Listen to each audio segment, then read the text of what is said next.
Hello, Sales Hacker community. Welcome to another Sales Hacker webinar. Really looking forward to this conversation on how to manage complex sales at scale. And before I introduce my awesome guest, take care of a few quick housekeeping matters. So this will be recorded. We'll be sending it out to everyone after. So if you do have to jump off or you think that a colleague could really benefit from the conversation that we're going to have, you will get the recording. So don't worry. If you've never been on a Sales Hacker webinar before, I want to let you know that we do like these to be super interactive. So go to the little side panel, ask any questions. We will be fielding relevant questions throughout. We are going to keep this very conversational. There's no, formal deck or presentation. We're really just going to, dive into it, try and go really deep on this subject. But yeah, so go to sidebar, tell us your name, title, where you're from. Might do a couple shout outs. But yeah, we have that out of the way. So now for an introduction of our guest today, I am joined by Anne Simulia, who is the Vice President of Sales at AppBuddy, which is a CRM productivity tool, and a former VP of Sales at Salesforce Marketing Cloud. And Anne's gonna review some quick tips, pitfalls to avoid, and how to turn even the most complex sale into a repeatable process. So Anne, welcome. Thank you, Scott. Happy to be here. Appreciate you guys having me on. And I hope that, as people walk away from this, there are a few things that can help out with their selling motion. Absolutely. We're excited to have you, and I'm excited to grill you and get into that brain of yours because you've got a wealth of knowledge. Okay, so let's see who is joining us. All right, so we've got Carl from Pennsylvania. We have Andrea from Green Bay is in the house. Hello, guys. We've got Hawaii. Nice. What time is it there? Anyway. Okay, Dave from Denmark. We've got Denmark as well. Very cool. Hello, David. Awesome, guys. So yeah, get involved, ask questions throughout. But okay, so how to manage complex sales at scale. So I think it would be helpful, before we dive into this, Anne, is just to define, what is a complex sale? Like, what does that mean? Sure. I'm sure different people define it different ways, but I think in the context of this, the best way to define it is an enterprise organization with multiple business units, multiple decision makers, and really a defined and likely challenging buying process across their organization. That's fair. Would definitely agree with that definition. Okay, so kick it off with the first question here. And so in your opinion, what are the most important things that you have to manage when going after one of these major accounts? So one of these key accounts that you're like, okay, that's the one. Where do you start? Well, I think you have to start with a strong plan. And within that plan, I think you have to understand, what's your strategy? How do you want to go after the account? Who are the people that you want to target within the account? Mm-hmm. What can you solve for them? Right? I want to go after this account, but if you don't know why, what you can do for them, whether it's solving a pain or helping with revenue growth, you're not going to get very far. Right. So, part of that, really understanding your value. Like, why should they want to talk to you? And in understanding that value, not just your overall value to the organization, but the unique value that you bring to, each one of those buyers that you're going to be working with, to each one of their roles. Right. That makes sense. So looking at first off the company or the target, and then actually who you're going to be talking to within those organizations, understanding their challenges, their wants, their needs, what makes them look good in front of their boss, that sort of thing. Do you have any, I guess, like actionable tips and tricks on how to do this? Like how do you get, if I'm a sales guy, let's say, and I'm going after, and I sell into, VPs of marketing, Mhm. and I'm not, I know marketing makes fancy ebooks, helps me with sales enablement tools, but how can I get in the head of a marketer if I'm not a marketer myself? Yeah, so I think it's spending time with them. It's asking them questions and understanding what drives them. Yeah, I think that the best question that we used to ask, uh, I mean, from the marketing cloud side of things, dealing with marketers, that their brains definitely work differently than salespeople. So one of the best questions we used to ask is, what does success mean to them? right. And what are they measured on? What are the KPIs that they're measured on within their organization? Because if you can help them look like a hero and be successful within their organization, then they're going to want to talk to you. I love that. Yeah. Definitely focusing on the KPIs is key. And something that I actually used to do, and I think I've shared this tip before, or I'm probably stealing it from someone, but I used to do this early on in my career, and it helped me a lot when I was, let's say, selling into a new title. Let's say it was VP of marketing, it was finance, whoever. Well, usually within your own organization, you have those folks, right? You'll have a VP of marketing, you'll have a VP of finance, so become their best friend. If you're learning what makes them tick at night, well, go for coffee once a week and ask all those questions to them, because a lot of times there'll be a lot of alignment with the other folks that you're talking to that aren't at your org. So one thing that's definitely helped me. Okay, so going back to strategic plans, are we doing these like yearly? Is this quarterly, or are you making a specific plan for each account? Sure. So I think that can be very dependent on your organization, your product, and the customer that you're calling on. So, in looking at your strategic plans, it's key to really understand the prospect's buying cycle. Right. What is their fiscal? When do they start budgeting? If you think you're going to land a major account who runs on a calendar year and you show up on their doorstep in January, it's not going to happen. You're Right. too late. The Yeah. budget's gone and your competitors already beat you to it. So I try and work with my team to plan kind of the targets for the first half of the year and the second half of the year.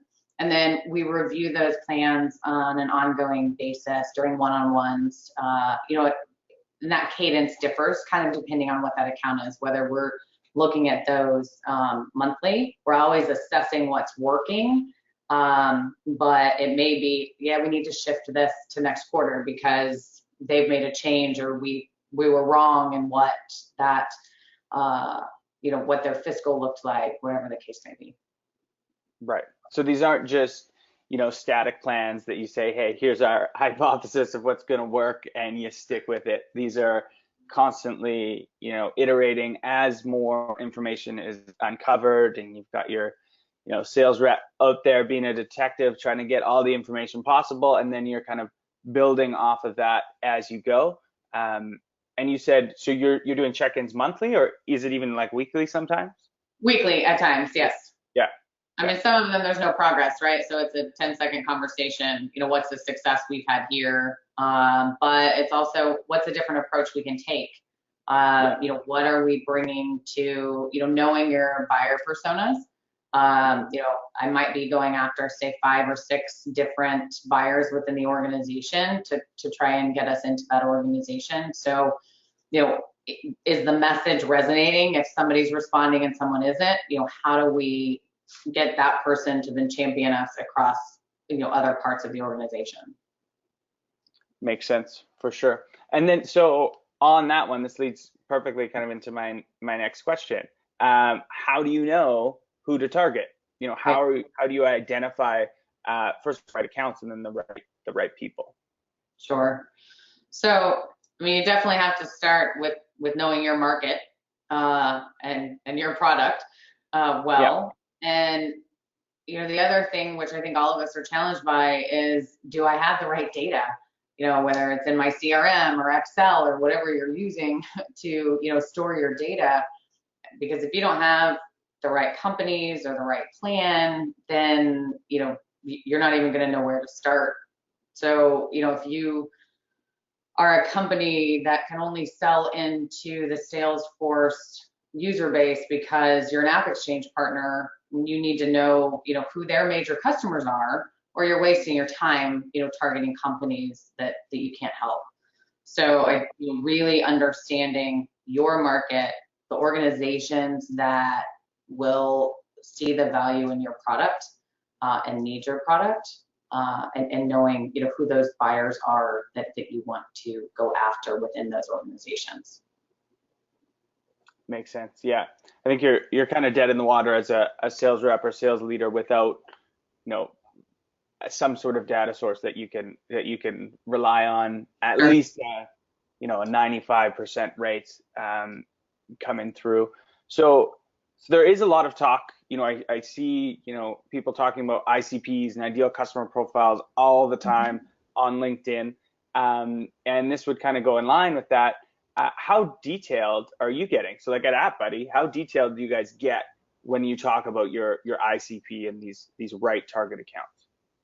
Sure. So pretty detailed.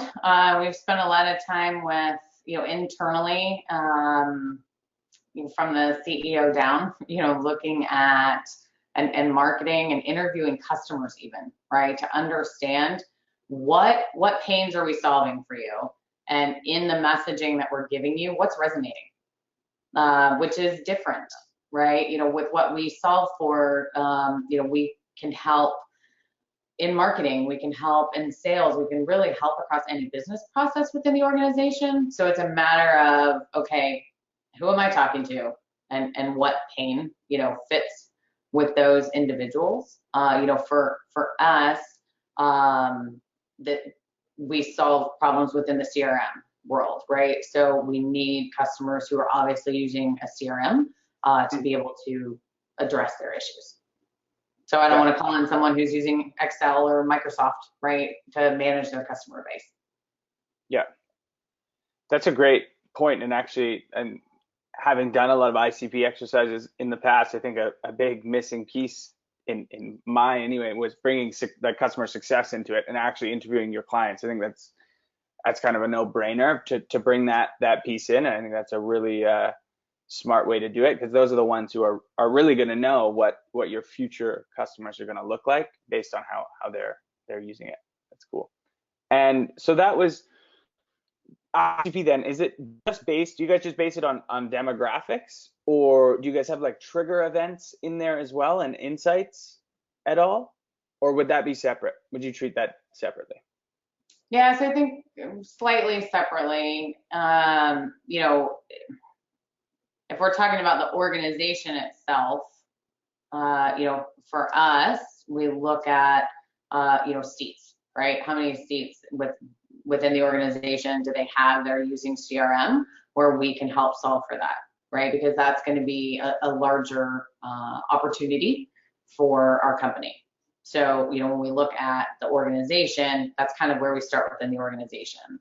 And then, as we look at some of the key use cases that we solve for, we'll look at, okay, how large is the sales team, right? Yeah. We do help with multiple use cases and productivity within sales. So, a larger sales team, then we have the ability to not only increase productivity, but also impact top line revenue, right? So that's always important to the organization. So it's kind of breaking those down into, the individual business units within the org to determine, who are the folks that we really want to target initially. And, I think sometimes we go after these whales, as people like to call them, right? We go after these large organizations and we want so much to go in and just solve everything for everyone, right, as we walk in the door. And that's not always your best approach, especially in some of these complex selling environments. It's, you talk a lot about seed and grow, right?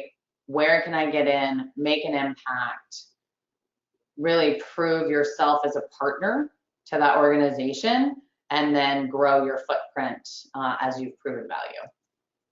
Yeah. That's an awesome point. I can't tell you how many times in my career I have tried to do that, play the Mr. Fix-It role and be like, oh my God, my product can do this too, and let's bring in this team and we can do all of this. And you're just making these complex processes more complex every time that you're doing that. You're gonna lengthen your deal. It's gonna, take months and months to get through, and it also opens the door for more stakeholders that could pull the plug at any point as well. I think that's what did you call it? Seed and grow. I, Feed and I grow. like seed and grow. I like that. Okay, so let's quickly go to a audience question from the community. So we've got Rob from Nebraska. Rob, thanks for the question. He's an SVP of Sales and Marketing. And his question is, in very large organizations, any secrets to calling on the right person the first time? I mean, if you're selling to this CFO, I get that, but we sell data.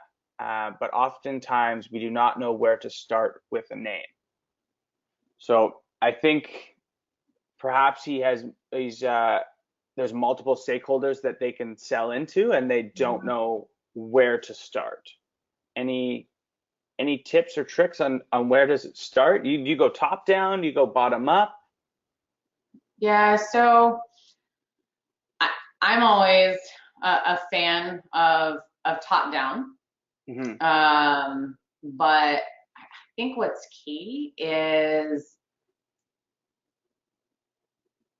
who have you found in, the companies you have brought on board, who has been your internal champion? Mm-hmm. So I think identifying, is it a data analyst? Is it a sales operations person? If you're in the, you say data, I don't know if that means, web analytics, whatever the case may be, but, who's it going to be important to? And then are they, are the administrators or the directors, are those the ones that are feeling the most pain that would really get and need what you have, and you would need them to champion that up the ladder? Or, would starting at the top be people that actually understand the value of what you bring to the table? So I think, I'm sorry if that doesn't totally answer your question, but with limited information, I think that's the best advice I can give. No, that was awesome. And Rob says, excellent answer. Thanks, Anne. Yeah, I think were pulled out like three awesome points there. So number one, make sure you're finding the person with the pain. To look at current customer base who has typically been your champion. And then three, if a top-down approach does work and they're the final signing it might be a good place to start if you don't have that other information. Awesome. Okay, so bringing it back. So in your opinion, what are some of the challenges of managing one of these complex sales? You do it all the time. You coach your team through these. What do you see as the big ones? Yeah, I think that the biggest challenge is, first of all, everybody's process is different, right? So it's really understanding kind of the key components of that process in each one of the organizations that you're talking to. And then you always hear too, kind of the term of buyers are liars, right? So it's continuing to validate the things that you need to understand over and over, right? You don't want to just ask budget once. You want to keep making sure that you have that conversation. So, I think that the key things to understand to help you navigate the sale are, what's the budget?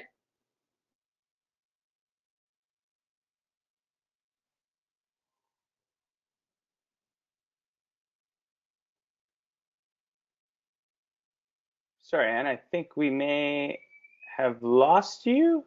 Can you still hear me? All right, well, bear with us, everyone in the community. I think we may have lost Anne there, but we will get her back online very shortly.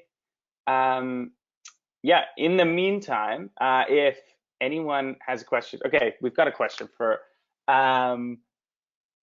Okay, let's see. Yeah, so ask any questions geared to me if you want. In the meantime, I'll do my best to answer to them. Um, Hi, Scott. I have a question from Sundar. Will Not sure I understand the question, Sundar. Tom George asked, to what extent do you focus on a defined sales methodology? So that will probably be more geared to Anne. For myself, I've kind of hodgepodge my own sales methodology over the years of selling some, taking bits from Challenger sale, which I like. Doesn't work in every case, but I think it's important that whatever process that you decide or whichever methodology you decide to use, that it's defined. And Anne, are you back? Test, test. Anyway, so yeah, that it's defined so that you know why you're winning and why you're losing, because you might have all the greatest wins in the world, but if you don't know why they're happening, then you're kind of dead in the water. Because then if you start losing, you can't diagnose the issue. Hope that answers your question, Tom. So Anne, we've got you back. I'm back. I'm sorry. Gotta love the internet. No worries. I was just doing a little song and dance while you were gone, trying to keep everyone entertained. We had some great questions come through as well. But anyway, so right where you cut out, we were talking about some of the challenges of managing a complex sale.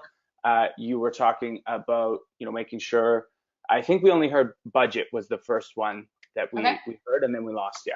Okay. Yeah, so what I was saying is, it's not only understanding the budget, but, do they have the budget? If they don't have it, can they get it?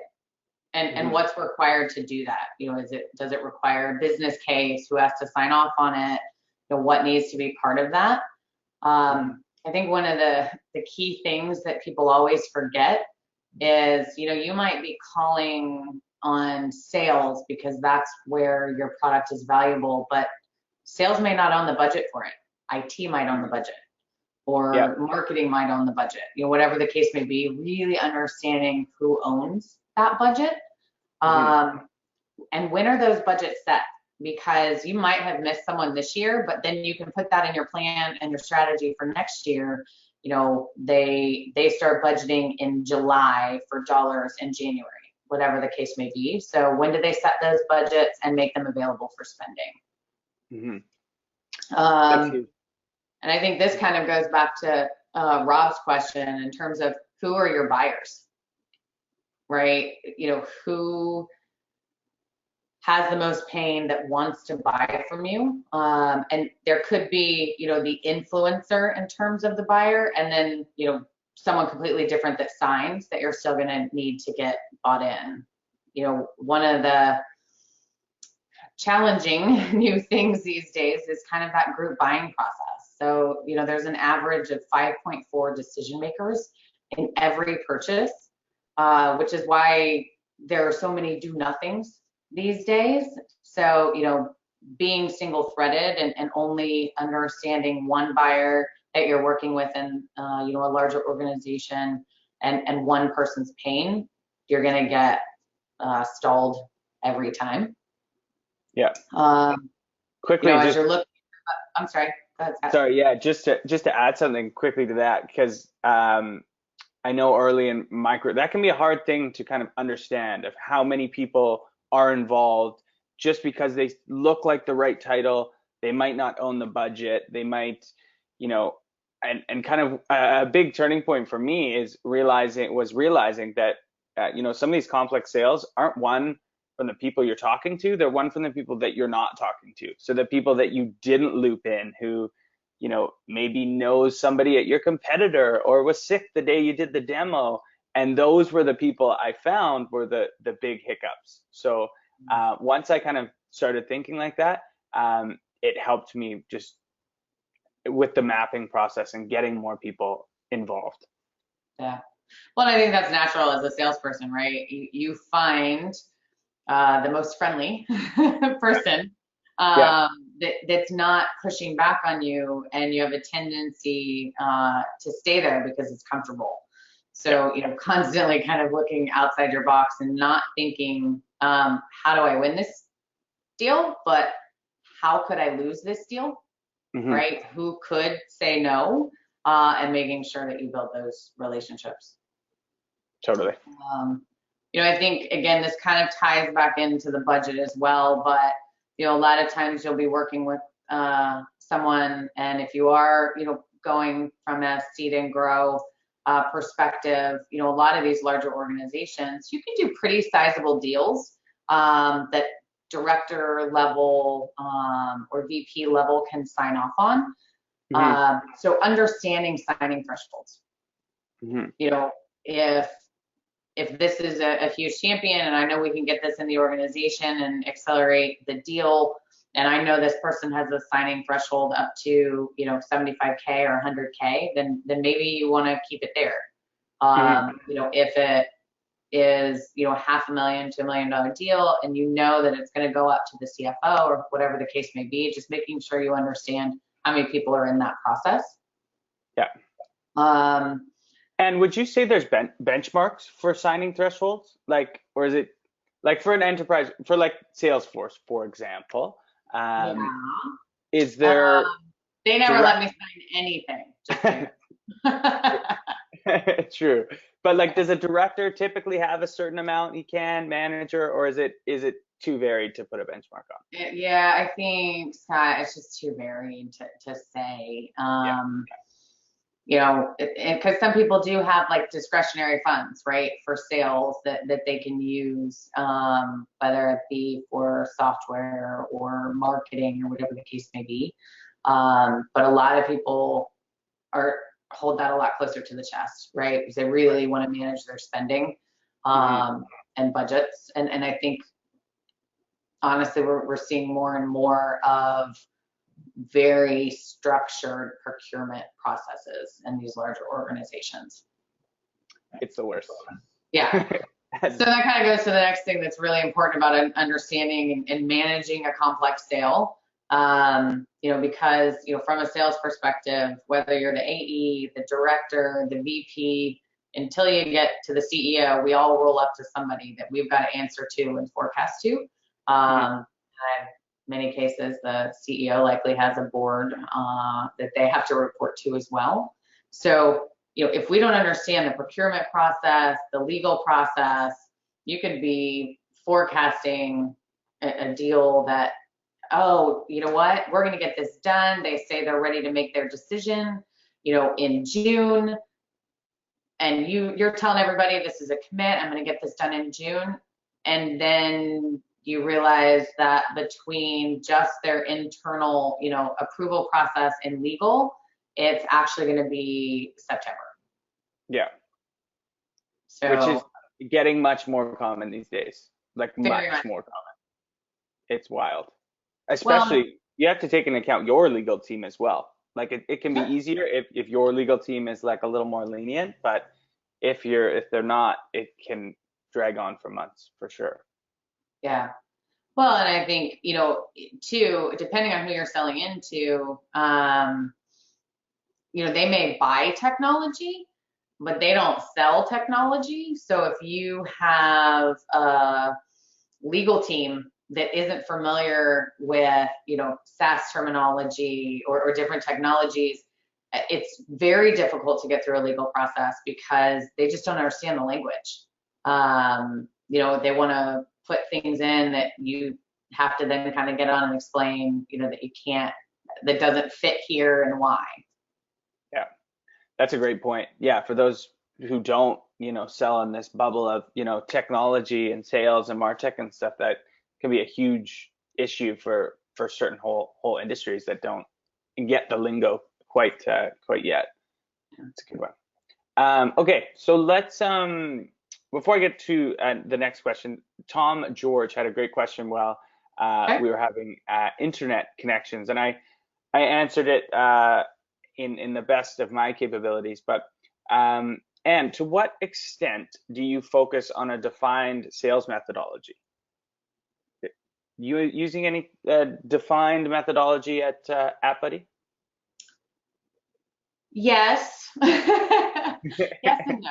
Yeah, Um, that was my so answer too. you know what? It's kind of it's a combination, frankly, where we've kind of meshed things together in terms of really looking at kind of we use like the PMAP, but with the combination of like the SWOT, from an account planning perspective. Um, I think, as you're planning for meetings and questions with the customers, we look at from a selling methodology, and the true sense of selling, not planning, is, kind of that challenger methodology of kind of teach, tailor, and take control. But Yep. from an asking questions perspective, really looking at that spin model where you're looking at, what's their current situation, what, are the problems that they have, but also really digging into, and I, think is so key, is understanding the implications to the business if they don't do anything. Mhm. And with the current challenges, how is that impacting them? And then really getting to that kind of needs payoff. And, if you can solve for that, does it help? So I don't know if that answers Tom's question, but.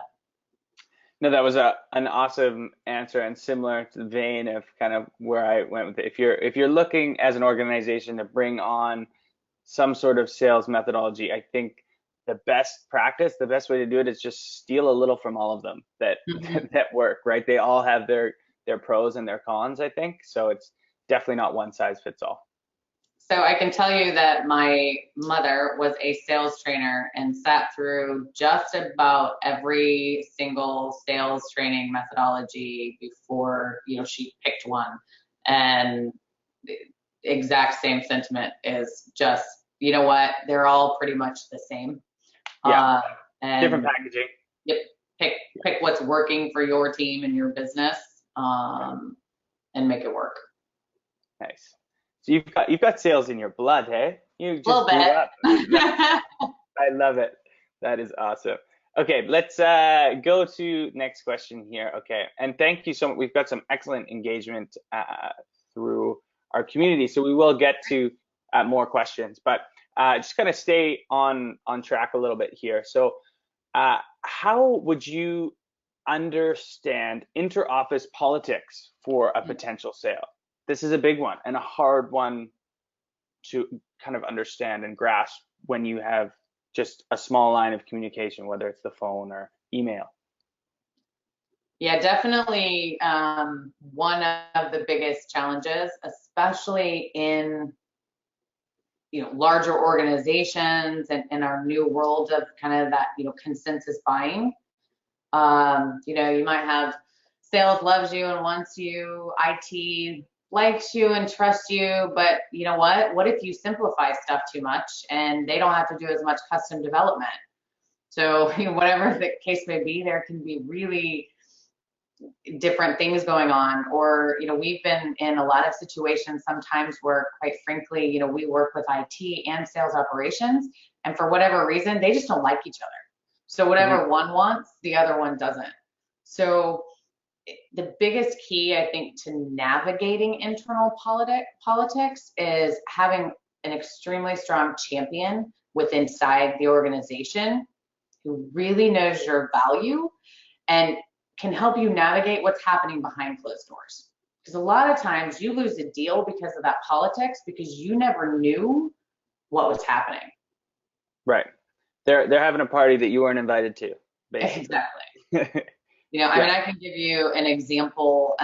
We had a large customer that we'd worked with for years, and their sales team and their sales operations team loved us, loved our product. The company moved to a new CRM, and when they did that, IT took over the budget for all of the software purchases within the CRM. Hmm. And they didn't want to take us with them.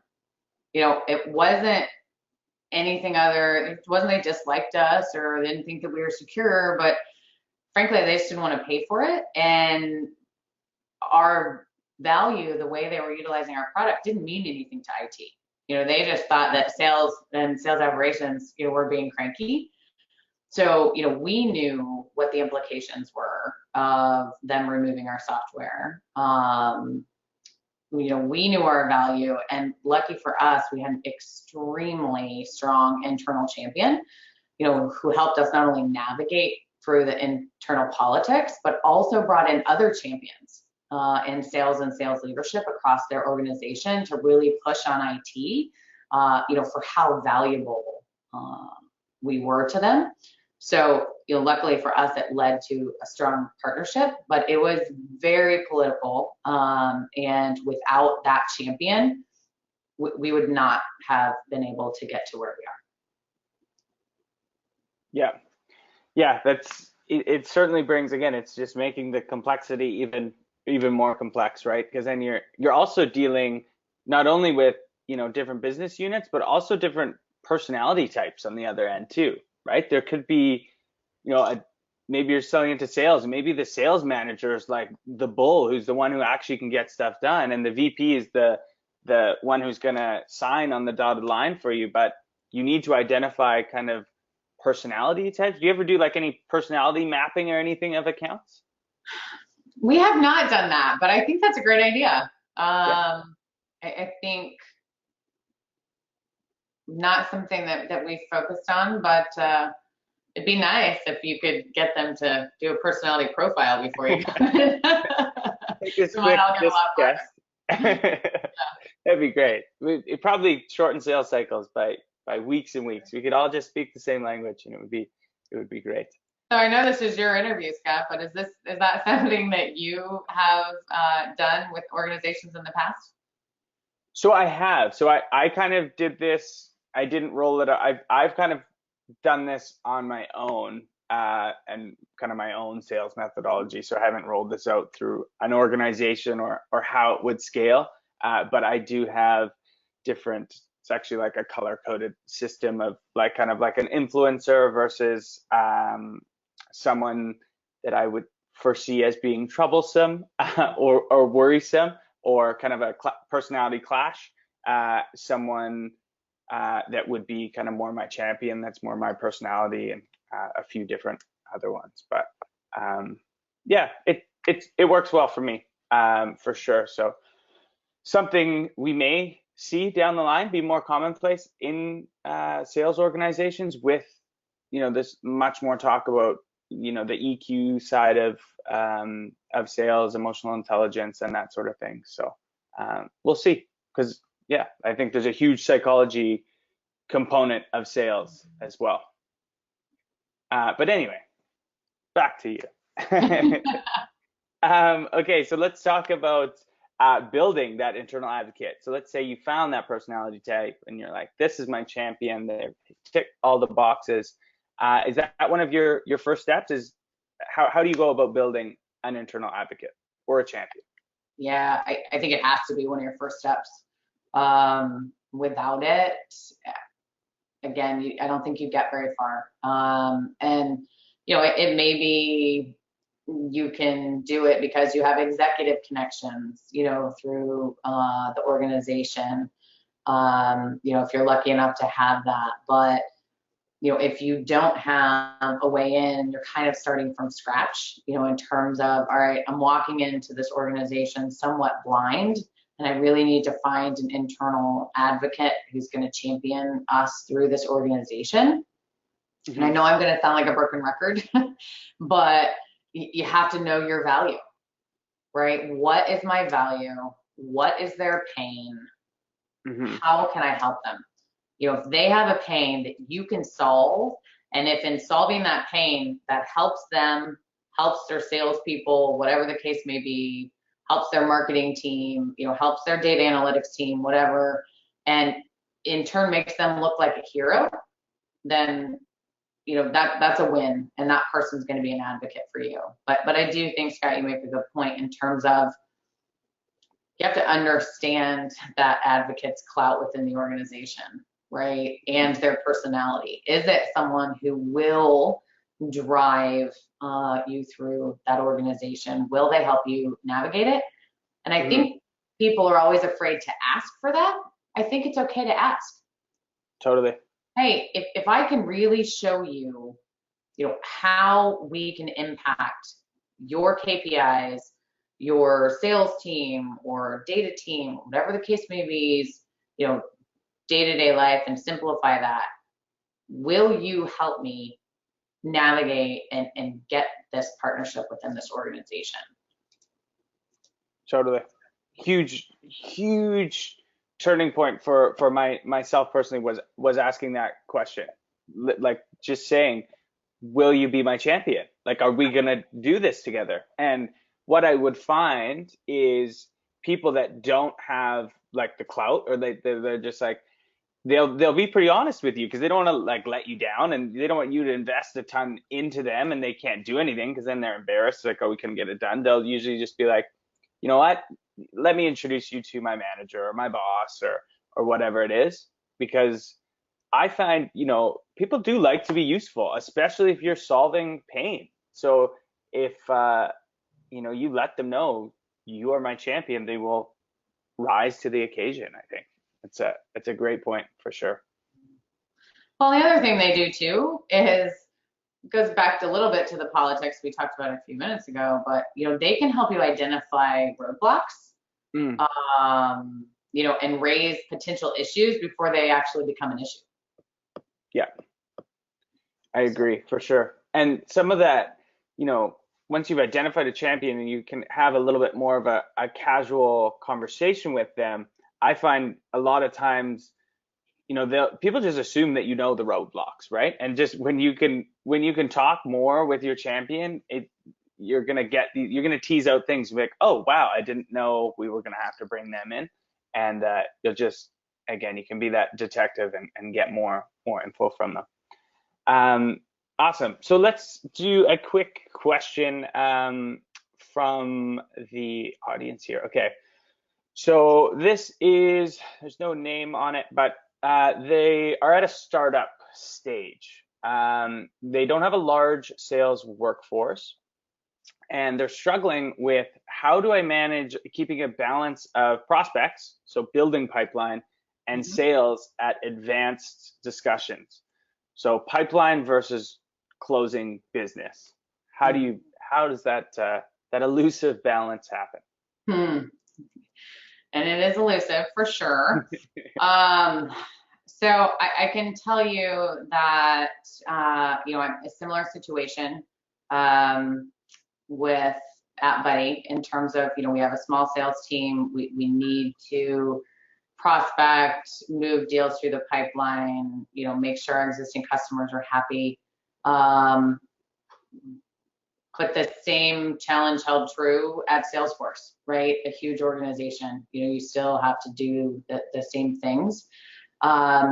So this may sound a little bit crazy, but I have worked with teams and put together, I don't know how many, that are here with us have read the 7 Habits of Highly Effective People. One of my favorite books. Within that, there's a priority matrix. So I kind of start with them saying, okay, what are the priorities? It looks at what is urgent and important, what's urgent and not important. So having the team map out within their role, and I think this works across marketing, sales, I don't think it matters what department you're in, you can really break down what are the key components of your role. And then as you look at the sales team and you look at prospecting, building pipeline, and moving deals through, they have to schedule time for all of it, right? So, a lot of times we would look at, okay, how much pipeline do they need to build? What's their gap, right? So do they need to be spending 6 hours, 10 hours a week? And that time is blocked on their calendars. And I ask them to look at it like a customer meeting. This is just as important as that customer meeting, so don't move it. Hmm. So, really using your calendar to plan your day and to not,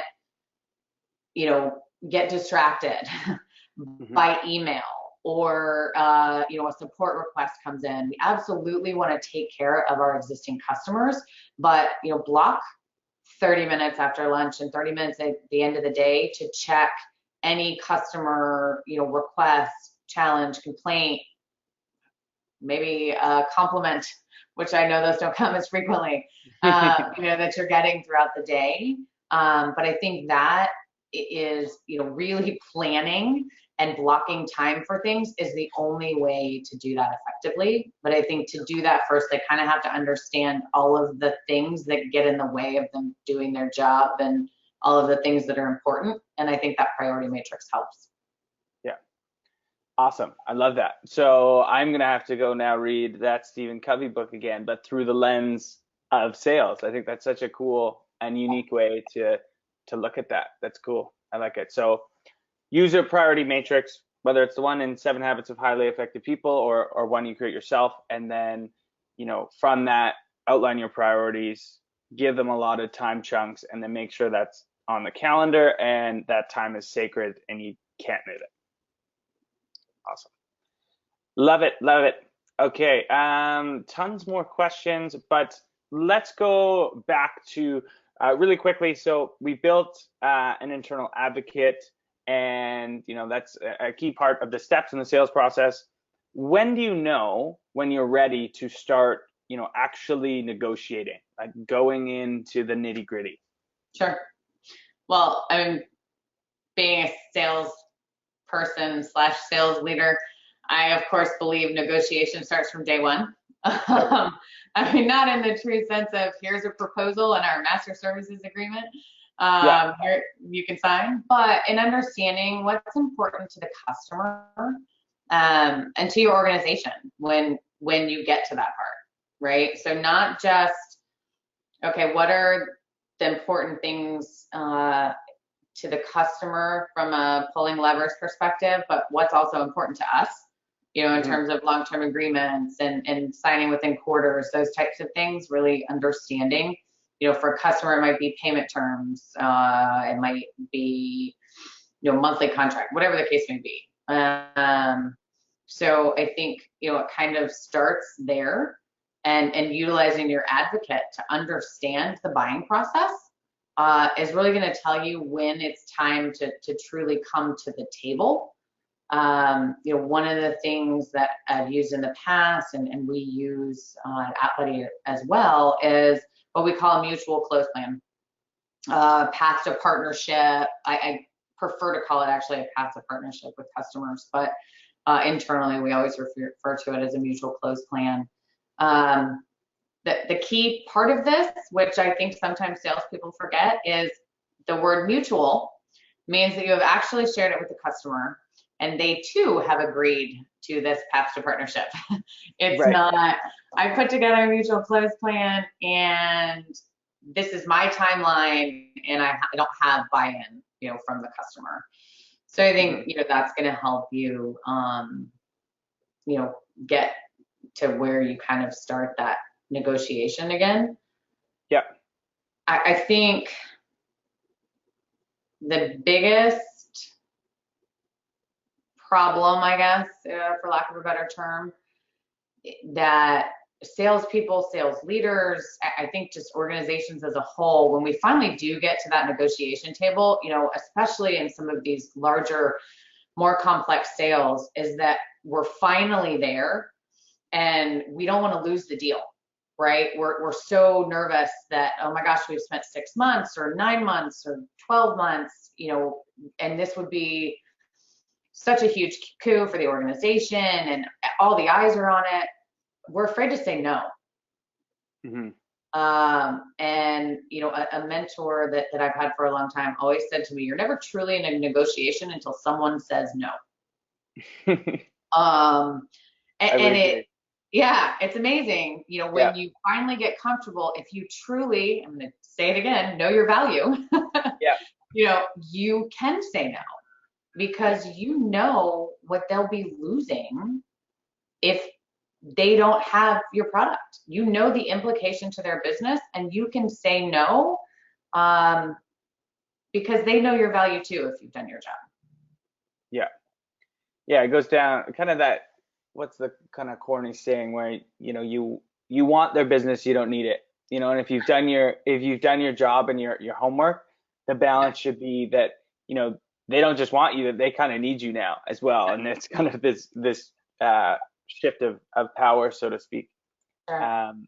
Those are awesome, excellent points. I like them. Okay, so last question that I have for you, Anne, before we open it up to some of the audience for some more questions from them, is what's the most important part of the sales process in your eyes? I believe that in every single deal, it's won or lost in discovery. Yeah. You ask the right questions, and don't just stop at, hey, what's going on and what problems do you have? It kind of goes to that spin selling and understanding the implications and the payoff for them. I believe that can drive every conversation, and it'll get you to the negotiation table. But if you do bad discovery, you don't truly understand their needs and the implications of not taking care of the current situation. If your competitor does that, they'll beat you every day of the week. Yeah, I would agree with you 100% there with the discovery. And it's not only just asking the right questions, it's asking the hard questions, the ones that like you're kind of scared to ask. Because the thing I had a good mentor kind of drill this into my head, that the hard questions don't get easier as the process goes on. The hard questions actually get harder as you go because there's more at stake, everyone's more involved. So getting them out of the way and qualifying properly too, because you can waste a ton of time on a deal that isn't going to go anywhere, and you've got your rose-colored sales sunglasses on. Sure. Yeah, I would agree. Awesome. Okay, so thank you for being a good sport, and let's take some more of these questions from the audience. Okay, let's find.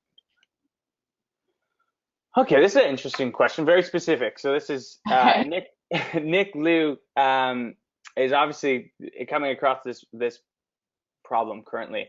If a prospect that you are selling into has a tendency to going to RFP, even though you are the preferred provider, how do you prevent them from doing so from the very beginning? Is there anything you can do to get ahead of this RFP? So I found that in a lot of large enterprise organizations, it's actually a requirement. Like they can't go through procurement without having at least 3 bids. A really great way to make sure you win that RFP is if you have the relationships already, you're the chosen vendor and they want to go with you, help them write the RFP. Skew the questions that make sure that show the true value of your product and the downfall of your competitors. I love that. That's awesome. So what would that actually look like? Would you have your salesperson kind of draft up something for them, or what would that actually look like in practice? Yeah, so and I've worked at actually several organizations where we've done this. We know what kind of the standard RFP looks like for our industry. Okay. And we kind of, you could even take an RFP that you've gotten from another customer and, tailor those questions. It's just really language, right? If you know that you can present data in one way, and your competitor presents it in another, put in a question on, can you present data in this format? Or, whatever the case may be, can you connect via API? Again, just, certainly not knowing the industry. I don't know, the specifics there, but just really thinking about, what's your value prop? And what questions do you want to have in there that really play to your strengths, and what questions do you want to have in there that really make your competitors shows the gaps they have in their technology. And a lot of times the customer will have an RFP to start with, but say to them, you know what, we have found that adding these few questions will really inform your team better. Yeah, that's a great tip. So if you can't get ahead of the RFP, try and use your knowledge, because you probably have more industry knowledge than these folks that are buying this, and just be helpful and say, hey, here's some questions that we've seen work really well in the past. I like it. That's awesome. All right, so we probably have time for one more, maybe two more questions. Sohan has a question.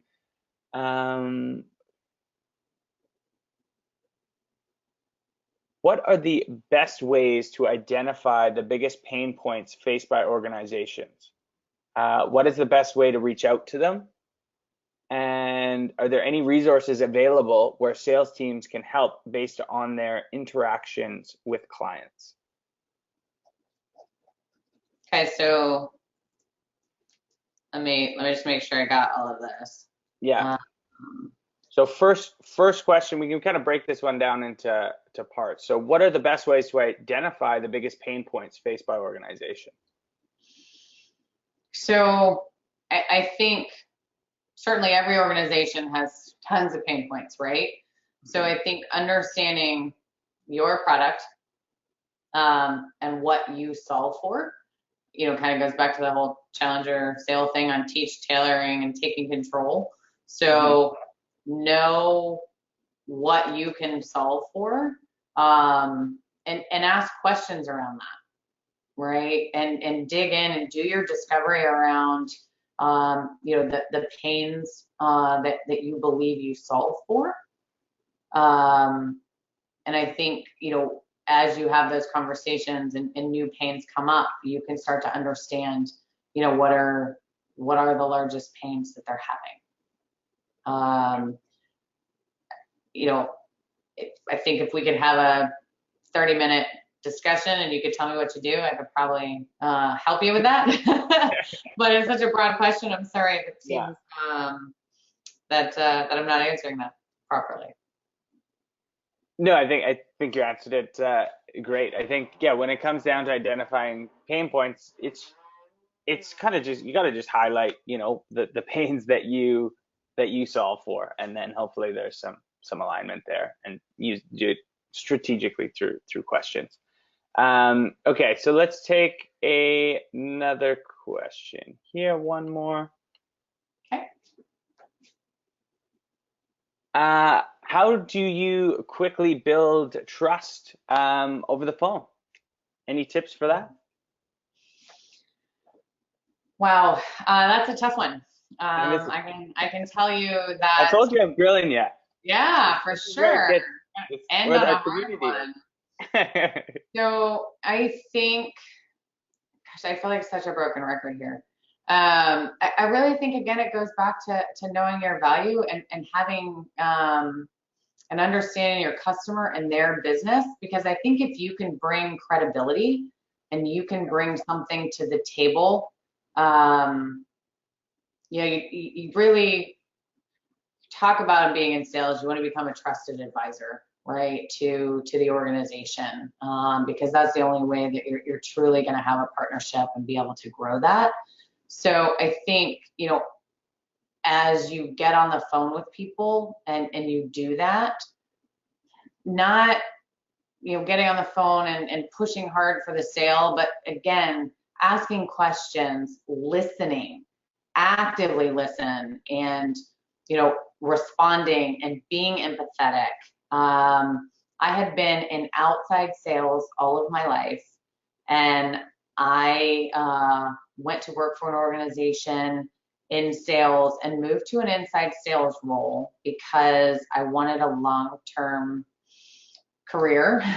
And it was my way into the organization. And it was one of the hardest transitions I've ever made because it is difficult. It's harder to ask the difficult questions and not seem pushy over the phone. It's harder to really connect with people, but I think if you're truly genuine and you are actively listening to them and responding, and their business and your value, that you can build that trust and that credibility over the phone. Awesome. There you go. You call it a hard question. You just nailed that. That was awesome. Thank you, Ann. Okay, so that unfortunately takes us to the time. I could talk to you all day. You're such a wealth of knowledge. But so I know takeaways for me from this conversation, there was a ton. But I think, boiling it down, what would you say that the main takeaways, people could remember like 4 things from this conversation? What would you leave them with? Yeah, so I think that the things I would leave you with is, know the business, the customers and yours. Mm-hmm. Know your value and the implication of them doing nothing. Know your advocate. Make sure you have that strong internal champion. And, I think the biggest thing for me is never be afraid to say no. Mm-hmm. Love it. Well, or I think that's no, I guess too, is part of that, right? Yeah, absolutely. I think that's a great place to end it. And so, Ann, you've also got another upcoming webinar, I understand, on overcoming 4 challenges to a successful CRM, I believe. So if you guys want to, check that out. And what's the best way to get in touch with yourself or AppBuddy? Sure. In terms of getting to AppBuddy, you can go to appbuddy.com. And you can certainly access our website and contact us that way. If you do have follow-up questions, I'm happy to answer those if you want to reach out to me directly. My email address is Simulia, it's SIMULIA @appbuddy.com. Perfect. Thank you, because there is a ton of questions. We got some of the best engagement I've seen, so that's always awesome. So thank you, everyone. And then last thing, so Ann, you're going to be at Sapphire as well, if anyone wants to meet you in person. So I will not be at Sapphire personally, but our CEO and our president and some other members of our team will be there. So please, if you're going to be at SAP Sapphire, would love for you to stop by and engage with our team. Love it. And do it. The AppBuddy team is awesome. I will meet you there. Perfect. I will be there. So we'll continue this conversation then. But Ann, thank you again. Thanks everyone for tuning in, and have an excellent rest of your day. Great. Thanks.